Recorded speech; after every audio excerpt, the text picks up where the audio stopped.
Hello guys, welcome back to my channel. কেমন আছো তোমরা সবাই? আশা করি সবাই খুব ভালো আছো, আর আমিও খুব ভালো আছি। তো দেখো কোথায় যাচ্ছি, দেখতেই পাচ্ছ। তো চলো ভিডিওটি শুরু করা যাক। তো সকাল সকাল স্নান করে পুজো দিয়ে নিয়েছি। আজকে হচ্ছে বৃহস্পতিবার আর হচ্ছে বুদ্ধ পূর্ণিমা, তাই একটু ঠাকুরকে ফল টল দিয়ে একটু ভোগ দিয়েছি, একটু ছিন্নি প্রসাদও দিয়েছি। আর এখন রান্না করে রেডি হয়ে নিব।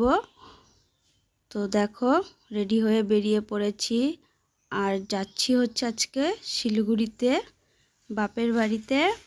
কারণ ওখানে হচ্ছে জ্যাঠাতো দাদার মেয়ের মুখে অন্নপ্রাশন, সেজন্য যাচ্ছি।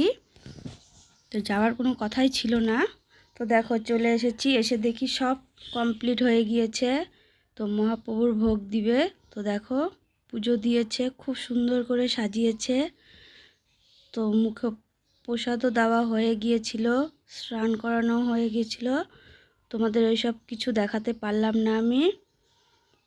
তো এদিকে দেখো রান্নাবাড়ি সব কমপ্লিট, এগুলো সব আমাদের ঘরের ভিতর রেখেছিল, রান্না হচ্ছিল আমাদের ওখানে।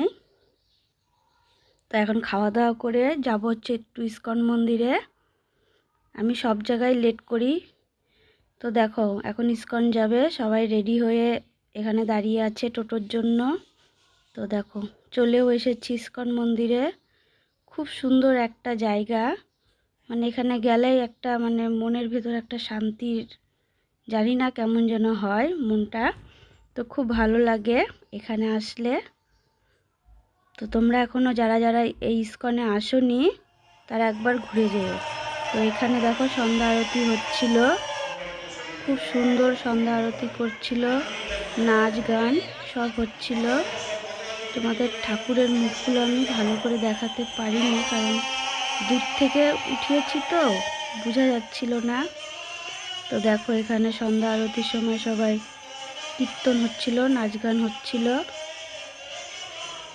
তো এখন আমরা বেরিয়ে পড়ব, আর আজকের মতন ভিডিওটি এখানেই শেষ করব। সবাই ভালো থেকো, সুস্থ থেকো।